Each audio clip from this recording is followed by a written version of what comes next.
Now, let's go live and direct to Huck and Dave for Liberty or Lockdown. All right, welcome back to another Thursday. How are you doing, Dave? I'm doing fabulous. Thank you. How are you? I'm hanging in there. I was just telling you a little something funny happened to me today, which we'll get to in a little bit. Wow. Anyway, we want to thank our listeners for coming back. This is Liberty or Lockdown. I am Huck. And I'm Dave. So we have Chris Garzino on the line. Chris Garzino is with Convention of States from New Jersey. He's a state director with the Convention of States. Chris, are you there? I'm there. I'm here. Thank you so much for being patient with us. It's good. It's good to hear your voice. My pleasure. Nice to hear yours as well. Were you laughing at us? No, I was enjoying all the talk and especially Dave's song. I thought it was really good. There you go. We got two votes for you, man. I hope Barry Manilow doesn't sue me.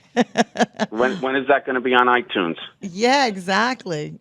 Let's try Spotify first. Oh, that's true. Yeah. So last week we had another gentleman call us in, and it was a great call. And I was introduced to Gary by one of your other representatives, and so it's good to hear you. Would you tell our listeners? I'm trying to get our listeners familiar with Convention of States. Me being the president of the Women's Republican Club of New Orleans, and being a part of this, was a part of a federation until I got canceled. Anyway, that's another story for another day. But my eyes are wide open right now here in Louisiana, and so I've known a little bit. I joined the Convention of States a few years back under Trump. I never did much with it because I was so involved with getting all these rhinos elected, which I was unaware of that they were rhinos at the time when I was campaigning. But that's also another story for another day. So can you tell us a little bit about your Convention of States and what is it that you do? Sure. Well, the Convention of States, the organization nationally, is basically comprised of a team in each state that is made up of grassroots volunteers that are working to maintain the principles of self-governance and also using Article 5 of our Constitution to add amendments to the Constitution. And the way the Article 5 process works is essentially what we're doing is we have the same resolution in front of all 50 state legislators. And what you have to do is have 34 states pass the same resolution. Once you have that, then our Congress has to call a convention of states. They're not involved in the process other than to provide the time and date that the convention will take place. And the Convention of States, what will happen then is each state, all 50 states, will send a delegate to debate the amendments that we are looking to add. So we have 3 amendments that we are looking to add to the Constitution. One would be term limits for all of Congress, for judges, and other federal employees. We're looking to add an element of fiscal responsibility to our federal government because at this point, obviously, we know they spend just way too much money. And then lastly, we're really looking to put them back in the box that the Constitution created for them. So when the Constitution was created, they were given 17 enumerated powers, the federal government. And really, the federal government was supposed to be much weaker than our state government because the delegates or the people who put together the Constitution knew that the closer your government is to you, the better the chance you have of affecting your government. When it's in Washington, 2,000 or 3,000 miles away from you, it's hard to know what's going on. You can't get in touch with your senators, your congressmen. Mm-hmm. Whereas the closer it gets to you at home, the better the chance you have of getting in touch with your state legislators, or even locally in town. You may see, one of the council people in the supermarket one day. So it's the closer you are, the better. So we're working towards really putting the federal government back in that box, the Constitution. All right, welcome back to Liberty or Lockdown. Chris, are you there? We have Chris from Convention of States on the line. Are you there? I'm here. All right. Thank Hello? you. You want to pick up where we left off of? I appreciate everything that you're telling our listeners. I know our listeners actually heard about this last week, but it's good that we keep on repeating because you'd be surprised that, as I said, the Republican people that I was affiliated to for the last 7 to 10 years, a lot of them, anytime I mentioned Convention of States, and no one knew what it meant, or if they did, they all had vaguely heard about it. Yes, it's part of the U.S. unfortunately- Constitution.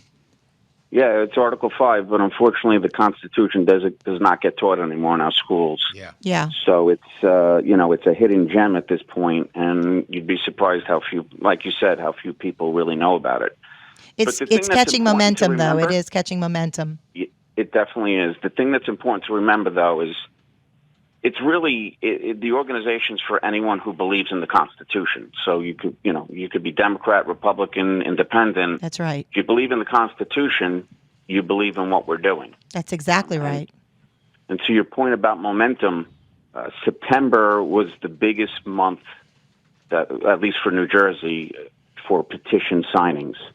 And the weekend right after the mandate speech by our president, the petition signings went through the roof. So I think as people see their liberties being taken away more at a greater pace than they've seen in the past, I think they're starting to wake up.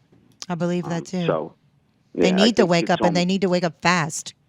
Yes, yeah. But again, this is almost a necessary evil that we're going through, because I think is. over the last 100 years, as we've been losing liberties, it was done very slowly. So, a lot of people never recognized it, but now it's happening at such a great clip, at such a great rate, that people are really understanding what's going on, and you're getting more and more people getting out there in front of their school boards, in front of their town boards, in front of the mayor or the governor or whatever it would be. And they're really starting to understand that they hold the power, not the politicians. Yeah, unmask our children. Unmask our children. The children are masked. 5-year-olds have to have masks on. I mean, it's criminal. It's child abuse. And these people are tyrannical, and it's our local government.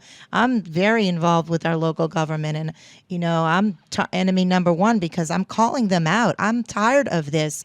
I am not going to play friends with them. I don't need them to be my friend, and I'm not afraid of them. And more people need to stand up and not be afraid of them, because there's more of us than them. I can tell you that right now. There is. Yeah, Yep. there's definitely more of us. The grassroots actions that you're starting to see by the citizens is what our government at all levels does not want to see. That's right. This scares them more than anything else that could go on. Mm-hmm. And it's so if you look back to when to the convention, or excuse me, the constitutional delegation. So they added the ability for we the people to add amendments through our state legislatures at the end of the constitutional convention. So they were going through the whole thing, arguing, debating every element of the Constitution. 2 days before the end of it, George Mason gets up and says, you know what? We have nothing in here that allows the people to beat back a tyrannical government. And if we think, and I'm paraphrasing obviously, right. If we think that a tyrannical government is going to, remove its own powers, we're crazy. And that was the only thing throughout the whole time they debated the Constitution that there was no debate for, because they knew today we would be where we are. And if you look at their writings after the Constitutional Convention broke up, many of them said the only thing that's going to take us down is ourselves. So they knew we were going to be here, and they gave us the element or the tool to fight it. So let me repeat, on the libertyorlockdown.live website, you go over to the tab that says More, click that, and the third one down says Convention of States. You could find out more. You could get involved on that link. And how can our listeners get involved? So again, go to conventionofstates.com. So either through your website for the radio station, or just directly to conventionofstates.com. And there is a tab, Take Action, at the top. Click on that. And what it does is it shows you the different volunteer roles that we have. and you could click on one, or you could review what you want to do. You click on the one you want, and then what happens is when you fill out the application, it goes to your state leadership, and they will get in touch with you. But we're always looking for volunteers. We can never have enough. Yeah, I volunteered several years ago, but I was so busy I haven't actually been able to do anything. So this is my part in helping you all to the best of my ability. This is a great way to get out the word. We need more people doing that. Right. Well, all right. Well, thank you so much, and we appreciate you. And if there's ever to be a delegate here in the state of Louisiana for Convention of States, I'll consider it. I was actually a delegate for President Trump in 2016 and 2020. Nice. Twice. So, all right. Well, thank you, Chris, and the Lord bless you. It's good to hear from you. Okay. Okay. Thanks to both of you, and thanks for having me on. Absolutely. And my computer has finally finished rebooting and updating and all that. I love those updates that come right when it's the worst possible time.